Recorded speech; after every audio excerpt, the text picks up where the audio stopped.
there's an organization, Good Guys with Guns Oregon. They're really cool. And they're going to talk to us about why, guns are useful, positive tools, not necessarily some scary thing. People are trying to take law-abiding citizens and take their guns and punish them. We're going to discuss that on Free Speech Northwest. Free Speech Northwest is brought to you by Adams Ribs Smokehouse, located at 1210 State Street, Salem, Oregon 97301. Right now on this show, we're going to talk to Kevin about Good Guys with Guns Oregon. And why don't you tell us a little bit about what is Good Guys with Guns Oregon? Basically, I wanted to get more active in the dialogue, I guess you could say, with gun rights here in Oregon. And I was doing my normal everyday things, and the March for Our Life happened, and I decided I wanted to stand up and do something. I was finally in a point in my life where I could, because I've worked the majority of my career in the public sector.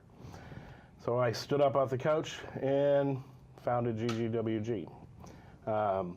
There was a national call-out to have a rally at the Capitol here from an organization on the East Coast somewhere. And myself and a couple other people in Oregon were asking questions about who's running the show here. And when I figured out that nobody was running the show, I took charge. Great. And founded GGWG. Okay. So you felt drawn to create this organization that has to do with gun rights. What's going on today that caused you to feel that way? Well, when you have, now this situation in Florida was very tragic. I mean, we're having shootings that are being broadcast by the mainstream media and everything else. And I realized that we need to have a voice of the, the silent majority of people that are respectable gun owners and stuff like that, because the picture that was being portrayed on the opposition, the anti-gun establishments, was that we all have blood on our hands and we're responsible for all this chaos that's going on. Instead of pointing the finger in the intention where it needs to be, which I feel is social services, mental health, they're pointing it at registered gun owners in the country. NRA has blood on their hands. Give me a break. So when I was watching, the NRA is dealing with all the legal aspects, Oregon Firearms Federation's fighting legally and stuff like that. There's no organization that's doing public perception to change people's opinion on gun owners. So I said, hey, this might be somewhere where, I could stand there and hold a sign because I don't have to worry about getting fired. You know, I heard from many people in the gun community that, not just this issue, but some other issues that they voice their opinion and they get fired.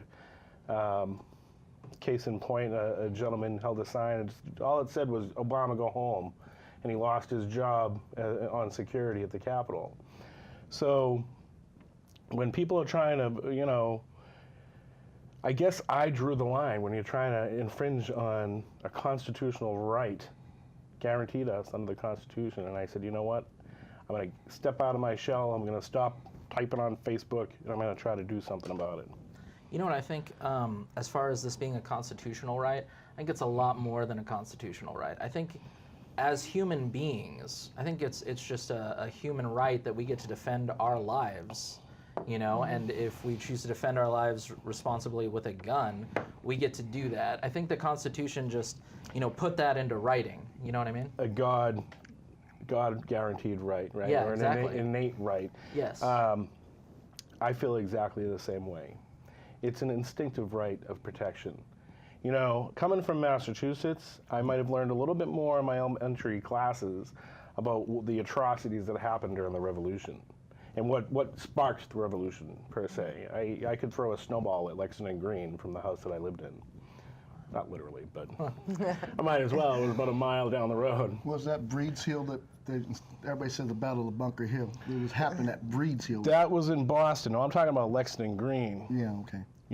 And Route 2 was the route that the Redcoats went down to get people's weapons. You know, and you kind of, the history kind of stops after Paul Revere yelling to all the people in Lexington and through up to Concord, you know, the British are coming, the British are coming. It was actually probably more like the Redcoats are coming because everybody considered themselves British. So, but on the way back, and if you look it up, I don't know the guy's name. He was a reporter of the time. He reported to England what was going on in the colonies. And he described the atrocities of war that happened to these colonists on the way back. So they get to Concord and they say, where are the guns? You know, there was a shootout or whatnot. They turned around. They didn't get them. They were mad. And they marched back and they burned every house down on the way back. Pulling women, children, everybody out of their beds. So to come back to what you were just saying, and it ain't right. They must have said, we actually have to spell this out.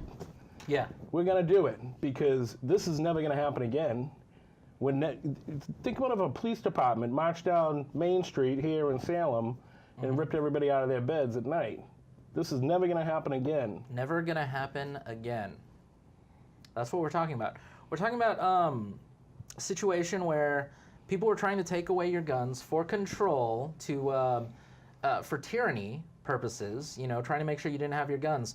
So when people are trying to take away your guns now, what are their motives? You know what I mean? It's scary, isn't it? My idea is just a platform issue. They want to rally the troops. They want to rally people for a cause. And, you know, I think it's an atrocity that they're using the blood of children to promote an agenda and to get votes. Well, I think the cause on that they need to focus, though, on mental health, quite frankly, because it's, that is a problem when they go shoot the children. You also or have anybody. You also have to go back to the social problems, what is happening with our families. Right. Whether it's black, white, whatever. I don't care about that part. We're all Americans in this country. But by your creator, our rights are endowed. Whether our rights, going back to what he was saying, to support what he was saying, the English Bill of Rights was the first ones that really says we have a right to defend ourselves. We have the right to prosperity, to be the person we want to be. Then you go back farther down, you go to the Grand Remonstrance, which was 1641 under King Charles, right after the Pilgrims came to Plymouth, Massachusetts in 1620. And they said, we're going to reinforce these. Before that, 753 years ago, you had the Magna Carta. If we were to go through those treaties and say the United States is not following common law that has been our founding fathers based on, and look from 1791 to today, we're so far away from it because we have used the agenda. Some people using the agenda, the so-called Democrat socialists or the New Age things that's going back 104 years ago when Woodrow Wilson, it's an overall control where I'm going to dictate to you for the benefit for the children or the benefit for safety, but benefit for social welfare. Yeah. I'm looking out for your safety. But look at all the countries that have done that. Let's look at Russia. Let's look at Stalin's. We're going to confiscate guns so that we can register. Let's talk about even currently Venezuela, Mexico. Look at where they've gone. Do you feel this is a manipulation, Ronnie? Is that what you're saying? It is a manipulation to push an agenda, not just only for economic reasons by the deep red state, as we call them today. It is also pushed to control our behavior. We can go through and say there's a division right now in the state because of rural and urban divides. If you look at where the highest crime rates happened, and I can tell you from a person who grew up in Los Angeles, you want an example of what these new laws are trying to put on us now? I was a black kid who grew up with 91st Normandy. My godparents was Korean. They owned the Empire Market, where in the late 80s you heard of a Korean lady shooting a black girl.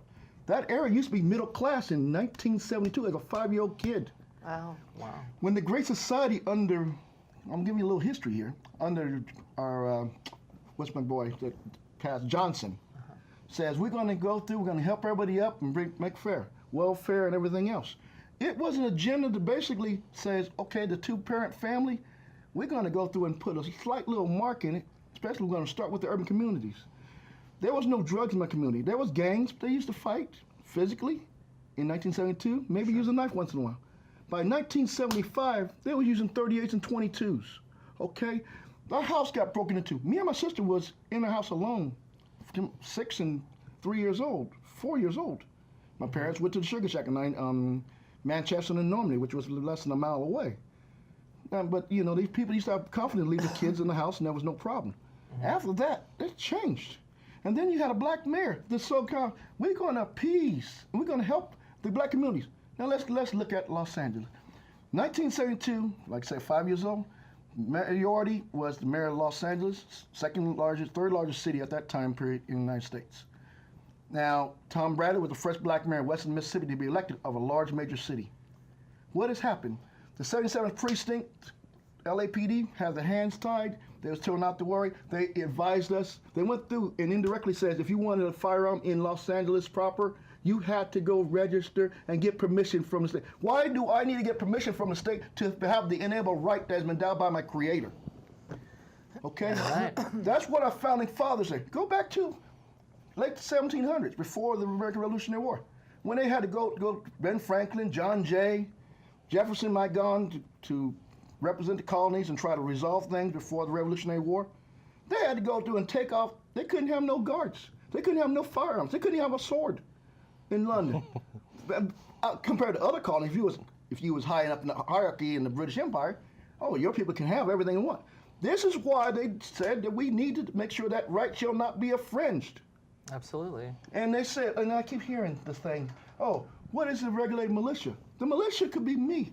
Could be you, could be your son, could be your God. I got 37 godchildren, and I It's what they want to call it, whichever they choose to make you. What it is, they want to put everything in a box. It's an agenda. Yes. Yeah. And in the last 100 years since Woodrow Wilson, see, keep in mind, Woodrow Wilson's had a black campaign manager, and I'm going to make it short.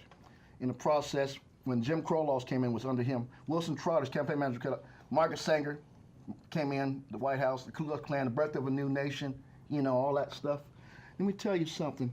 The black communities, and even in Irish communities up in Boston and New York and everything, if you thought blacks got treated like crap. The Irish got it. Yeah, I know. You know, I want to ask a question when it comes to like the logic. You know, a lot of people say that citizens, you know, some people are saying things like citizens shouldn't necessarily need certain kinds of firearms and things along those lines.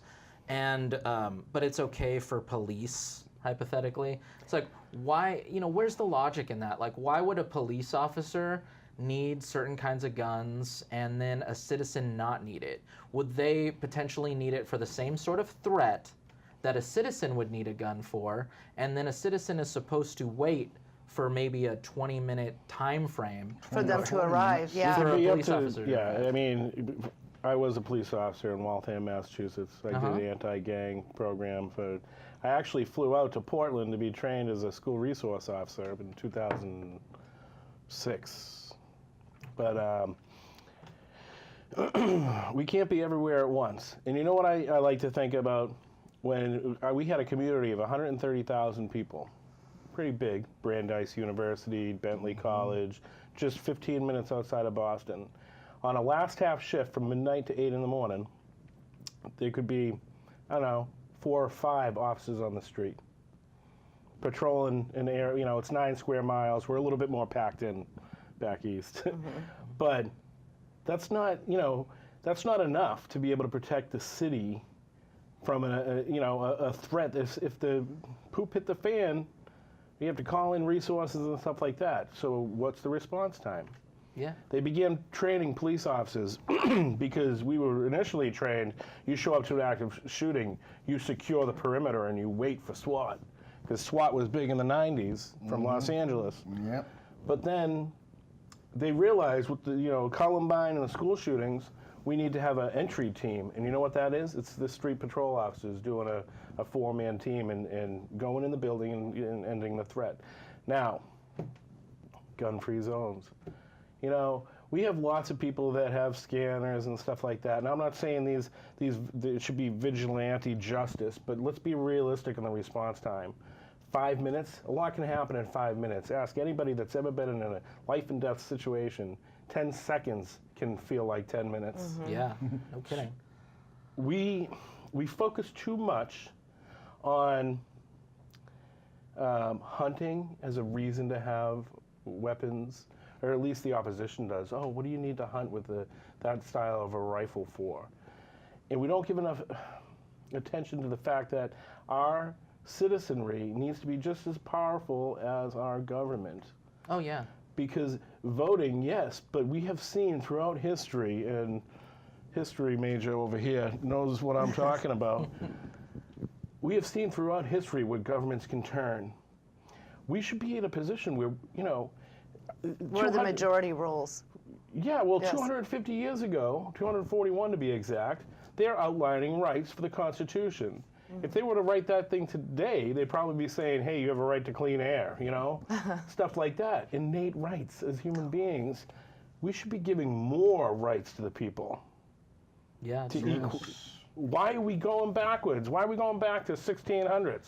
Well, not just that. What's scary is we take a look at this and we call it like issues of morality and things like that, and get people to actually fight to get their rights taken away. There are people standing up saying, please take away my right. Well, not just mine, but my neighbors and like all these other responsible people, responsible gun owners. And when you say, you know, you don't need an AR-15 or you don't need a 9mm with more than 10 rounds in it or something along those lines, a lot of this doesn't make any sense, but you're calling the person next to you a violent, unresponsible criminal when they haven't done anything. It's really crazy. It's also, like, yeah. without due process, you know, they're basically accusing, you know, people that are members of the NRA for life and their grandparents, and, you know, they're all killers. You know, what is that all about? Because, sorry, go ahead. Oh, no, I was just going to say it's ironic because members of the NRA, none of them have been involved in a mass shooting. No! And these are the people that, here, the common thread between the two groups, you know, because I like to find some commonality. They're saying, we want to protect life. Gun owners are saying, we want to protect life too. The only thing that where we differ is, I believe the people that want to remove guns from society and imagine this utopic village where everybody is safe and everybody loves each other and everything like that. They're denying Not reality. It's not reality. It's not based in reality, which is why the only thing they can do is point the fingers at us. Gun owners, we need more restrictions on them. More restriction on us isn't going to solve this problem. But you're also addressing on that point, when you're a gun owner, a law-abiding firearm owner, you are addressing the individuality of the people's rights to stand out and to be preserving their liberties and joyfully being celebrating or have that choice, whether if I want to own a gun or not. But I respect the other's individualities of to have that choice. Let's look at all these shootings, whether from Thurston, whether it's Santa Fe. Santa Fe is the latest one down in Texas. Parkland, up there in Colorado. What does all four of those shootings got in common? Let's look at the average mean incomes of those high schools.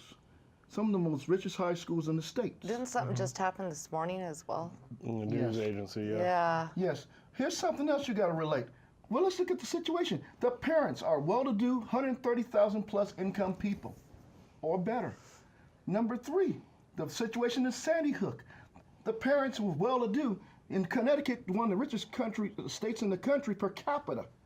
And yet nobody wants to address that issue of the enabling of the parents' connection to their children. Yeah. They do not want to go through and say, well, it's a mental health. It is part of mental health. You're right. Yeah. But they chose not to. On the 74 attempts on the Parkland shooting on that kid, 74 attempts, 39 of them by the dang sheriff's department. That sheriff, in my situation, has derelicted his duties, and if this was in the military, he would be thrown in prison. 74, what did you mean? 74 attempts of helping that child. Calls to this house. 13 of them going through social services. But they didn't want to violate his rights, so, you know. Wait. Excuse me. When we, adolescent, when I'm a foster child. Our rights only go this far in 1978 when I was put in a foster home. Until you're 18 years of age, or if you decide to get yourself emancipated and show that you have roughly 3 months of money in the bank, has a steady job, or gone into a trade, you're not considered an adult. What we have done is the parents today wants to be their children's friend and partner. And they want to Not their enable that discipline. situation through social conditions, as we have done since the late 80s. We have basically cooking these children. Well, they've been told that if they do discipline them, they're going to prison. Yes, because we Because have you people. abused them by yelling at them? Dr. Spock. Let's talk about Dr. Spock, Dr. Benjamin Spock. He apologized for that. Yes, he did. What'd he wants say? to. He basically says, He made a mistake. we need to talk to our children. We don't need to. Well, look at the 34 countries that's kicking our ass, and I'm going to use that word because we're asinine people. Yeah, the president used it the other day, didn't he? Yes, he did. We're stiff-necked people, prideful. We have got the best everything. Our poorest that's maybe doing drugs and living on the streets is living better than 120 countries in the world. Okay, let's look at that fact. If he makes $50 a day, 5 days a week, that's $250. You do that for 50 weeks, you got $12,500. Okay, and let me tell you something. The countries that's beating us in science and math, whether it's India, in a caste society situation, but they're economically independent, and they're working, and we take a lot of those immigrants in our country that become our doctors, our physicists, they're useful people, and yet these countries strive on their honor. Their namesake is their lifetime credit, worth more than gold and silver. Even in the Philippines, Thailand, Malaysia, Guam, in the Mariana Islands chain, the Tongolese in Tonga, the Marshallese. I can speak about those because 30 years ago I was in the Navy and I visited those places. It wasn't about the money. It wasn't about your stature. I don't go around putting my Americanism on everything. It was my character of the individualist that I am, and I earned their trust and respect. And people cherish that more. Where we have fallen away from that since the 50s and 60s because we don't have a generation. We're the first, these kids are the first and second generations that don't know what it feels like to go through a depression, that has to worry about poverty. What are you going to eat instead of, are you going to have to kill a squirrel because your dad got laid off from work for that day and we ain't got enough wood sold? Or there ain't enough coal in the house. How I'm going to go through and take cow dung to burn fireplace. They don't feel that. I was raised around the tail end in Los Angeles. I met Simon Wiesenthal. I met people that survived the Holocaust. Berta Gunderson, which was Butch Gunderson. There's two Butches that they had in Our Gang series. He was in Our Gang series, and the other one was in Little Rascals, and lived in Terabella, California. Her sister was 2 of 53 members of her family on both sides of her family that was exterminated in Austria. Let me tell you something. When you hear those stories about Dachau, Sobibor, or Auschwitz, where everybody knows about, or my foster father, who was a Tuskegee Airman, Raymond Lamar Lindsay, who flown and he stepped down after the end of the war and did 30 years in the Army Air Force and then switched in the Air Force. And he was in Austria. He got to walk over into Russia for a moment, and people was worried about, they're people too. That's what my foster mom said. And she's going to be 98 in about 2 weeks. Oh, wow. Let me tell you something. We don't pass down traditions. This is where we used to go through. When the hell we have our uncles? We always had the, Eddie Murphy talking about we got the barbecue. All the family members go through. Everybody fall down the stairs. Boom, boom, boom, boom, boom. All right, baby. Yep, you remember those things. But at the same time, when we may be joking about our relatives and this and that, there was a moral story at times that we were passing traditionally. We don't do that no more to our children. We don't have a rites of passage for our teenage young males. All they do, here's the iPhone, here's them Nike shoes, here's a debit card, or here's some cash. Because both parents got to work now. And the kids is being left to our social, but we don't have time to go through and check on our kids at the school boards, at the meetings. Less than 20% of the parents go to the PTA meetings. Less than 20%. Average around 10%. Because I can't get time off They work can't to time off go. from work. So you're saying that there's sort of a fall and a disconnect from these morals and principles and things that we started and our country was founded on, these different principles and morals and honor and respect and all these different things, and they've been taken away. The struggles too. When you take away those things and you don't pass those things down, it'd be no different than times after Solomon and King David in Israel. You already got everything, you're the top country in the world, this, that, and another. Then all of a sudden, you get a generation like Jeroboam and says, let's take the yoke off our neck. Well, what do you feel about spanking your child? if you correctly spank them for lying, if you give them a 3 strikes rule, like I give my godchildren, I'll tell you straight up, damn right I spanked my godchildren. I spanked mine too. I will And not I deny it. did. I had one And as they a teenager. respect me today. I had one as a teenager pull a knife on me. I said, "You gonna use that pig poke? I live in Los Angeles. Give me something better." Yeah. I John Wayne slapped him, but he Usually don't respected take me. one. I don't want to do that. The thing is that we have become a society where we work off of feelings instead of foundations. We have become a society that has gone through and says, we're going to make our children's lives better by doing everything for them, but you don't teach them how to go about how to get it. We have done it, and I'll go all the way back to the Carter administration in 1979. Under Richard Gephardt, who was the Senate Majority Leader in the Senate, and under Thomas Tip O'Neill of Massachusetts, he was the Speaker of the House. They went through and said, we don't want our children to be working all the time because that might be slavery or this, that, and another. So what they did in 1980, before the election of Reagan, they went through and voted the law out. And what they did, all of a sudden the workman's comp and everything went up. All of a sudden the vocational, where they used to, employers was able to write off 100%. So they might have $10,000, $100,000 in their business. I worked at the age of 14. Yeah, I started at 11, 12, 13, 14. 13 years I was working at truck stops. Bus boy, dishwashing. But the thing is this, when you take away self-individuality to uplift themselves, to empower themselves, then you become an appeaser. You become the sheep that will follow for wherever they show the shiny objects and the grain, the sweet grain they're feeding in your mouth, until all of a sudden, there ain't no more grain. Then all of a sudden you become a threat to the enemy, like it has happened in Venezuela, a first world nation that went from 6.5 million barrels a day until Hugo Chavez came in 2000, and now with Maduro, they put out 1.5 million barrels a day. That means your productivities went down. Half your population in that first world nation is now in a third world hellhole. Yeah. Crap hole. And in a sense, we have, because we want to give them free education, we want to give them this. But in terms, we shackle up people. And if you speak out, you stand up, oh, you're a threat, you're a racist, you're a homophobe, you're down like the poor, dirty Labels. rats.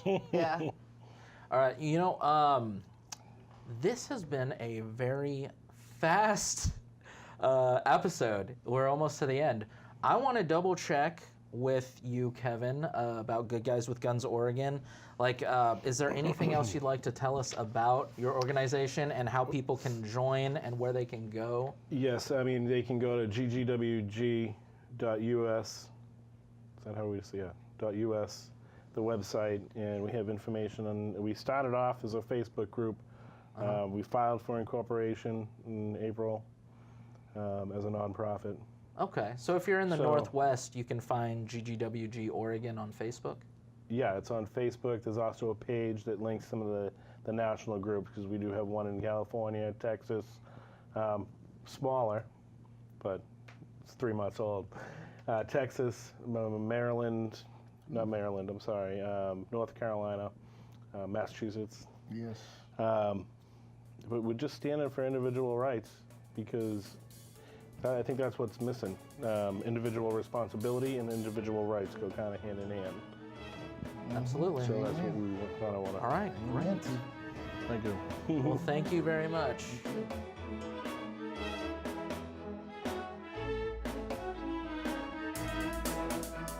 Free Speech Northwest is brought to you by Adams Ribs Smokehouse, located at 1210 State Street, Salem, Oregon 97301.